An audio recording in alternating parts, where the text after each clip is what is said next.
which seeks to recognize great teachers, and in so doing inspire all of us to understand the value and importance of the work they do every day, mostly unheralded.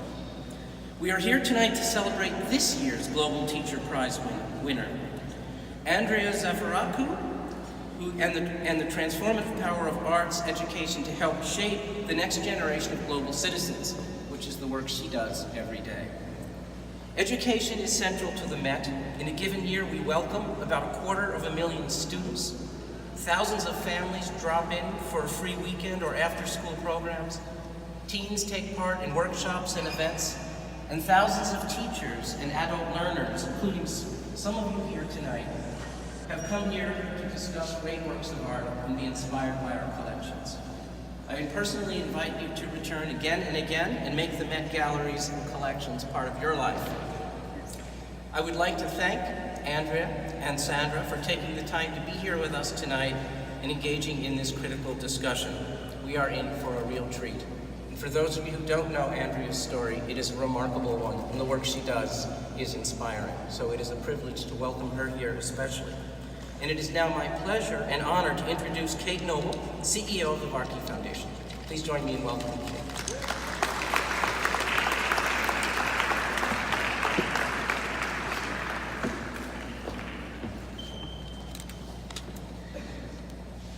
Good evening and welcome here tonight on behalf of the Varkey family and also Vikas Potter, the chairman of the Varkey Foundation. Thank you so much to the Met Museum for hosting us here in this incredible space this evening. The museum and this space are so appropriate to the conversation that we're going to have this evening. This week, many of us are here in New York for the UN General Assembly and for many of the meetings that are happening around that event. And many of us are involved in very intensive and challenging discussions about the education crisis that is happening all around us, all around the world. Many of those conversations are difficult because at the moment we're not progressing in achieving the educational targets that we've all set to achieve with the Sustainable Development Goals. At the Varkey Foundation, we have hope. We believe there is cause for hope because we celebrate the contribution that teachers all over the world make every day. We set up the Global Teacher Prize almost 5 years ago now to shine a spotlight on the incredible work that teachers across the world do to improve the life chances of children. And we're really delighted to be able to share Andria's story this evening with you. I'd like to, in a moment, give Andria all of the space to tell her amazing story. And Sandra Jackson-Demont is going to interview her. Sandra is the Frederick P. and Sandra P. Rose Chairman of Education here in the museum, which is the largest museum in the Western Hemisphere. And Sandra has had an incredible career, both as a classroom teacher, but now leading the vision and management of education in this museum. We're really delighted to hear this conversation this evening and share Andria's story, which is symbolic for us of the many, many teachers across the world who do incredible work. I'd like to welcome Andria and Sandra to tell their story. Thank you.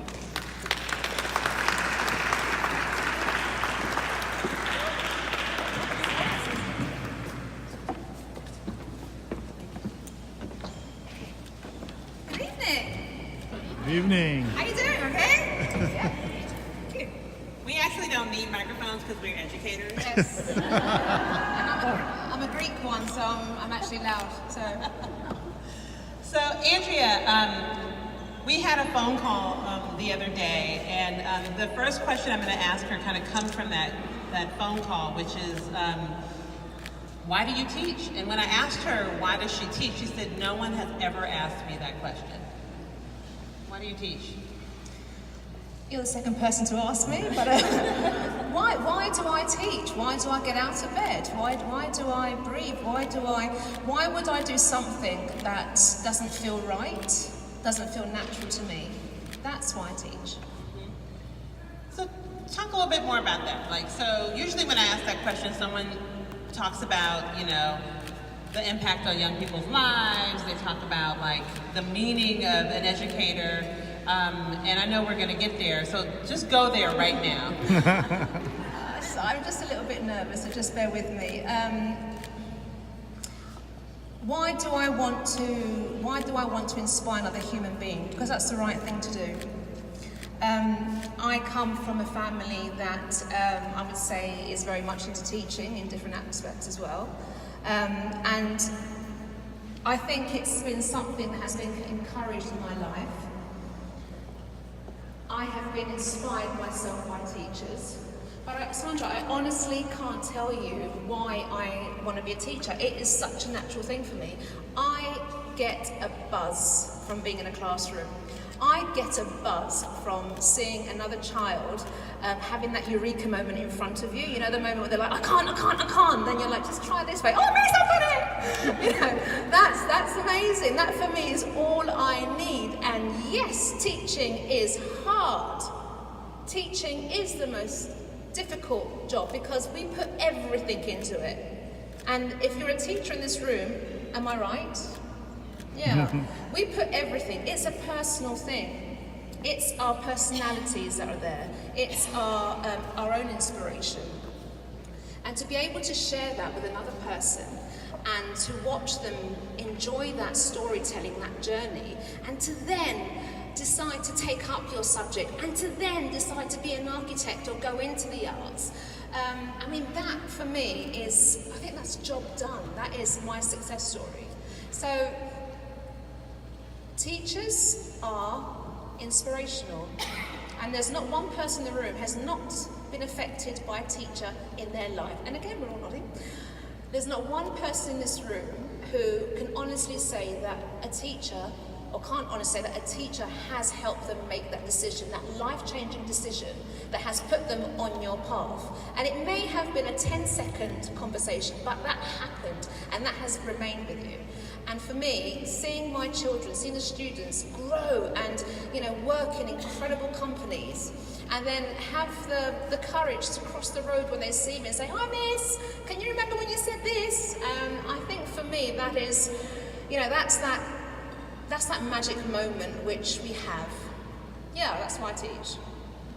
So the first question is always, for me, why teach? So I work in museums, and I ask all the time when we interview people for positions here, why do you want to work in a museum?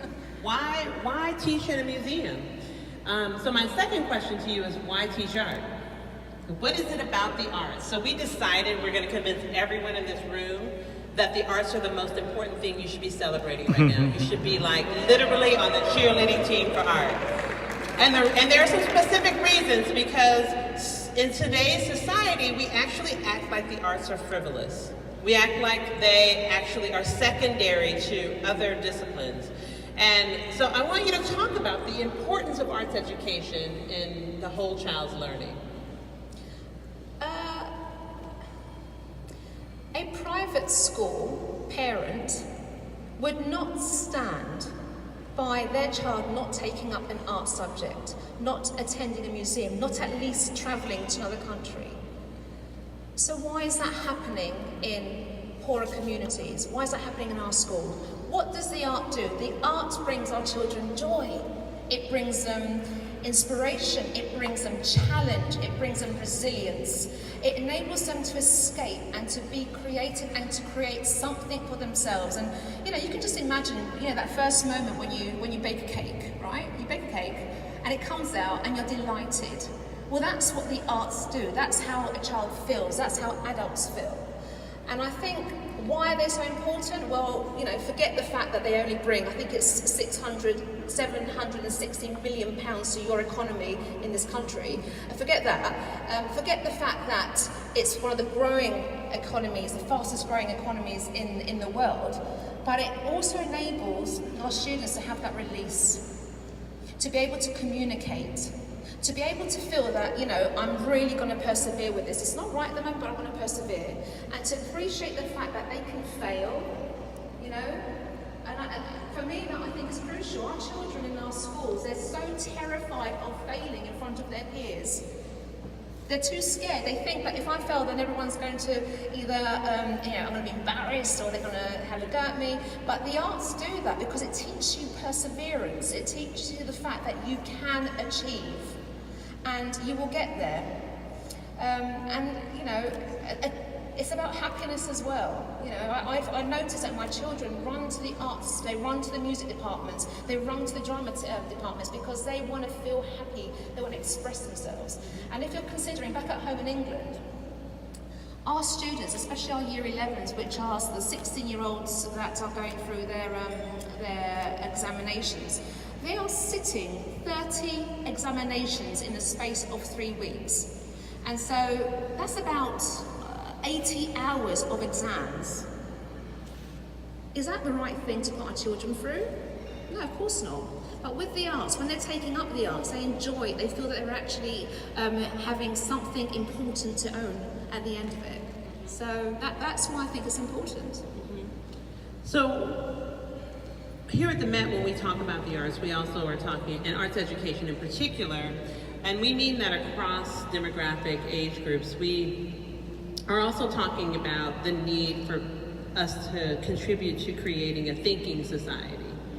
One where people think critically about the world they live in. And so we believe that the arts actually provide a pathway to helping people understand or giving people those skills. When we were on the phone, you were talking about how imperative that is right now. How important it is in this moment in time for us to ensure that we have young people that can make critical decisions for themselves. And so, in many of the videos and some of your speeches, you talk about creating a safe space. So here at the Met, we've been talking about the need for us to create safer spaces, because I personally don't believe that there are any safe spaces, but there are safer spaces. Your classroom seems to be a safer space. And so, how does your school, like the work that you all are doing, help young people feel like they can be in this safer space? My school is theirs. It's their haven. They come to our school to feel safe, because outside the gates they're not. They come to our schools to have a break, to be children, to feel like children, to be inspired, to be cared for, to be fed, to be washed. I mean, we actually put the laundry on for most of our children these days, it seems.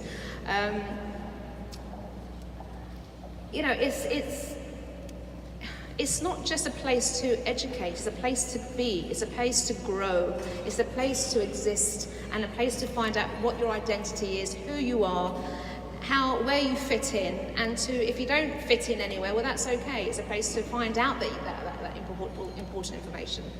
So, yeah, and our children, they run to school. They will come to school very early in the morning before we're there, and we will have activities open for them, and they will thrive. They will grab every opportunity, because that's what it's all about. That's what being a teacher, that's what being a school's all about.